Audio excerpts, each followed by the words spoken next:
Hi guys, welcome back to channel here this side Himanshu Verma and we are back with a new video. और friends, आज की video में हम लोग बहुत ही पॉपुलर पीएसयू स्टॉक्स को एनालाइज करने वाले हैं जिसका नाम इरेडा है। हम लोग आज इस कंपनी के बिजनेस के बारे में देखेंगे, कंपनी कैसा परफॉर्म कर रही है ये भी जानेंगे। तो बस आप लोग वीडियो के एंड तक बने रहिए। तो बिना देरी करते वीडियो को शुरू करते और आइए जानते हैं आज के स्टॉक के बारे में। अगर हम लोग बात करते हैं स्टॉक के पिछले 1.5 सालों के रिटर्न की, तो आप यहाँ पे देखोगे पिछले 1.5 साल में आपको इस स्टॉक से 373% के रिटर्न देखने को मिलता है। मैं 1.5 साल इसलिए बोल रहा हूँ क्योंकि इस स्टॉक का जो आईपीओ आया था वो आपको यहाँ पे नवंबर 2023 पे देखने को मिलता है। तो हमारे पास जो डेटा है वो सिर्फ 1.5 सालों के आसपास का ही है। आप यहाँ पे देखोगे जहां पे ये स्टॉक कह सकते हैं 60-65 रुपए में आपको ट्रेड होता हुआ देखने को मिलता था, वहीं अभी के टाइम में ये स्टॉक 284 रुपए में आपको ट्रेड होता हुआ देखने को मिलता है। आप यहाँ पे देखोगे प्राइस जो है कंटिन्यूअसली आपको यहाँ पे अब ट्रेंड में ही जाता हुआ देखने को मिलता है, जो काफी ज्यादा अच्छी बात है। गाइस, अगर हम लोग बात करते हैं इस कंपनी के बिजनेस की, तो ये कंपनी बेसिकली आपकी एक एनबीएफसी कंपनी है जो कि सिर्फ उन्हीं कंपनी को लैंडिंग करती है जो कह सकते हैं रिन्यूएबल एनर्जी सेक्टर में काम करते हैं। लाइक आपका जो सोलर में काम कर रहे हैं, हाइड्रो में काम कर रहे हैं, विंड में काम कर रहे हैं, ट्रांसमिशन और इन सारी सेक्टर्स में जो भी कंपनीज काम कर रही है, मतलब वो कंपनी जो रिन्यूएबल एनर्जी सेक्टर में काम कर रही है, ये कंपनी सिर्फ उन्हीं को फाइनेंशियल असिस्टेंस प्रोवाइड करती है। गाइस, ये हमारे पास एक डेटा है जहां पे आप देखोगे जो ग्लोबली रिन्यूएबल एनर्जी सेक्टर की जो कैपेसिटी आपको देखने को मिलती है, आप यहाँ पे देखोगे 2023 के एंड तक जो आपको रिन्यूएबल एनर्जी सेक्टर में जो आपको कैपेसिटी देखने को मिलती है वो आपको यहाँ पे 4140 गीगावाट की देखने को मिलती है, जिसको कह सकते हैं कि साल 2030 तक ये 11000 गीगावाट तक करने का प्लान कर रहे हैं। जहां पे कह सकते हैं 100+ कंट्रीज जो है वो अपनी रिन्यूएबल एनर्जी सेक्टर में जो कैपेसिटी है उसको ट्रिपल करने का भी प्लान कर रहे हैं। गाइस, अगर हम बात करते हैं भारत के रिन्यूएबल एनर्जी कैपेसिटी की, तो आप यहाँ पे देखोगे मार्च 2024 तक जो हमारे भारत में जो रिन्यूएबल एनर्जी कैपेसिटी इंस्टॉल देखने को मिलती है वो अपने यहाँ पे 191 गीगावाट की देखने को मिलती है, जो कह सकते हैं कि साल 2030 तक बढ़ करके 500 गीगावाट अपने यहाँ पे देखने को मिलेगी। और आने वाले टाइम में 1 करोड़ हाउस होल्ड को कह सकते हैं कि पीएम सूर्य घर मुफ्त बिजली योजना के तहत सोलर रूफटॉप इंस्टॉलेशन का भी प्लान किया जा रहा है। तो गाइस, ये तो बात रही डेटा की, जहां पे हम लोग देखा कि रिन्यूएबल एनर्जी सेक्टर किस तरीके से हमारी कंट्री में ग्रो कर रहा है।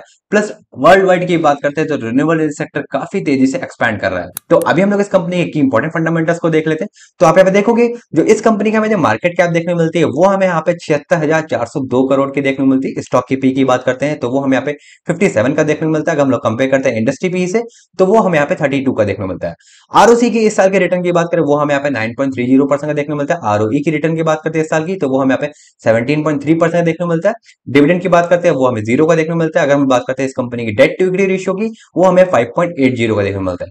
डेट टू इक्विटी रेशियो इसलिए ज्यादा है क्योंकि कंपनी एनबीएफसी है, तो ऑब्वियसली जो कंपनी लेंडिंग करती है उनका जो डेट होता है वो ज्यादा ही होता है। अगर हम बात करते हैं इस कंपनी का प्लेज परसेंटेज की, तो वो हमें यहाँ पे 0% का देखने को मिलता है।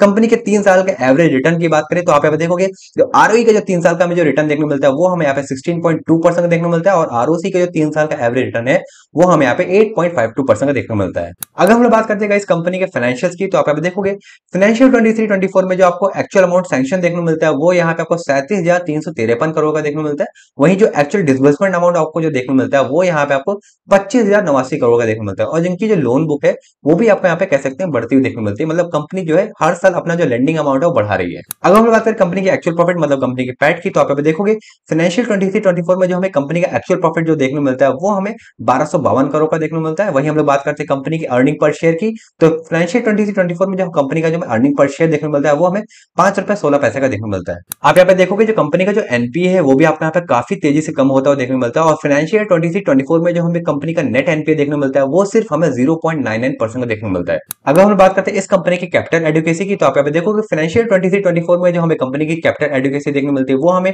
20% देखने को मिलती है। वहीं अगर हम बात करते हैं इस कंपनी के सोर्स फंडिंग की, मतलब जो कंपनी के पास जो पैसा है वो कहां से आ रहा है, तो आप यहाँ पे देखोगे जो कंपनी है जो फॉरेन बोरिंग से जो पैसा लेके आ रही है वो आपको यहाँ पे 18% का देखने को मिलता है। डोमेस्टिक बॉन्ड से जो पैसा लेके आ रही है वो आपको यहाँ पे 36.96% का देखने को मिलता है। वहीं डोमेस्टिक बैंक से जो पैसा लेके आ रही है वो यहाँ पे आपको 44.33% का देखने को मिलता है। गाइस, अगर हम लोग देखें कंपनी के लोन डिस्ट्रीब्यूशन अमाउंट को, तो आप यहाँ पे देखोगे जो मेजोरिटी अमाउंट ये कंपनी डिस्ट्रीब्यूट करती है वो आपको यहाँ पे सोलर में 27%, विंड में आपको 18%, हाइड्रो पावर में आपको यहाँ पे 12%। उसके बाद बाकी के कह सकते हैं जो सेक्टर्स है उसमें ये अमाउंट डिस्ट्रीब्यूट करी, लाइक आपका मैन्युफैक्चरिंग में 6%, एथेनॉल में 5%, ईवी में आपको यहाँ पे 2%, वही लोन फैसिलिटीज स्टेट ड्यूटीज में आपको यहाँ पे 18% देखने को मिलता है। इरेडा कंपनी को इस साल नवरत्न का भी स्टेटस मिल चुका है डिपार्टमेंट ऑफ पब्लिक एंटरप्राइजेस से, और गवर्नमेंट ऑफ इंडिया भी इस कंपनी को अपग्रेड कर रही है शेड्यूल्ड डे क्लास में। अगर हम लोग बात करते हैं इस कंपनी की डोमेस्टिक रेटिंग की, जो कि लॉन्ग टर्म बोरोइंग बाइंग के लिए। एक्यूट ने जो इस कंपनी को जो रेटिंग दी है वो यहाँ पे आपको ट्रिपल ए देखने को मिलती है, जो कि हाईएस्ट रेटिंग है। वहीं इकरा ने इस कंपनी को ट्रिपल ए रेटिंग दी हुई है। के रेटिंग है जैसे ने डबल ए प्लस दिया हुआ है। वही इंडिया रेटिंग एंड रिसर्च ने इस कंपनी को ट्रिपल ए रेटिंग दी हुई है। अगर हम बात करें इस कंपनी के शेयर होल्डिंग पैटर्न की, तो आप यहाँ पे देखोगे जो मेजोरिटी होल्डिंग आपको यहाँ पे देखने को मिलती है वो यहाँ पे आपको प्रमोटर की देखने को मिलती है, जो कि आपकी गवर्नमेंट ऑफ इंडिया है। और अभी के टाइम में जो प्रमोटर होल्डिंग आपको यहाँ पे देखने को मिलती है वो यहाँ पे आपको 75% देखने को मिलती है। अगर हम लोग एफआईज और डीआईज की इन्वेस्टमेंट की बात करें इस कंपनी में, तो एफआईज ने अपना जो स्टेक है इस कंपनी में बढ़ाया है, और अभी के टाइम में जो एफआई का स्टेक देखने को मिलता है वो यहाँ पे आपको 2.7% देखने को मिलता है। वहीं हम लोग डीआईज के स्टेक की बात करें तो डीआईज ने अपना स्टेक कम किया हुआ है, और अभी के टाइम में जो डीआई का स्टेक देखने को मिलता है वो हमें 0.42% देखने को मिलता है। पब्लिक के स्टेक की बात करें तो पब्लिक ने अपना स्टेक बढ़ाया, और अभी के टाइम जो पब्लिक का स्टेक देखने को मिलता है वो हमें 21.87% का देखने को मिलता है। तो अगर हम लोग इस कंपनी के प्राइस एक्शन को देखें तो आप यहाँ पे देखोगे प्राइस ऑलमोस्ट अपने ऑल टाइम हाई पे चल रहा है, और इस समय इस स्टॉक में इन्वेस्ट करना बिल्कुल भी सही डिसीजन नहीं होगा। अगर प्राइस थोड़ा सा करेक्ट होता है देन कंसोलिडेट करता है, तब आपके लिए एक बहुत अच्छी बाइंग पोजीशन देखने को मिलेगी स्टॉक में, तब आप इस स्टॉक से इन्वेस्ट करने का प्लान कर सकते हो और एक अच्छा खासा रिटर्न निकाल सकते हो। बट एज ऑफ नाउ आपको यहाँ पे कोई भी बाइंग पोजीशन देखने को नहीं मिलती है। तो गाइज ये हमारा इरेडा का डिटेल एनालिसिस। आई होप आपको आज का वीडियो पसंद आया होगा। अगर आपको हमारी वीडियो अच्छी लगे तो प्लीज आप लोग वीडियो को लाइक करें, चैनल को सब्सक्राइब करें, और आपको अगर किन्हीं और स्टॉक्स पे वीडियो चाहिए तो प्लीज आप लोग कमेंट में जरूर शेयर करें।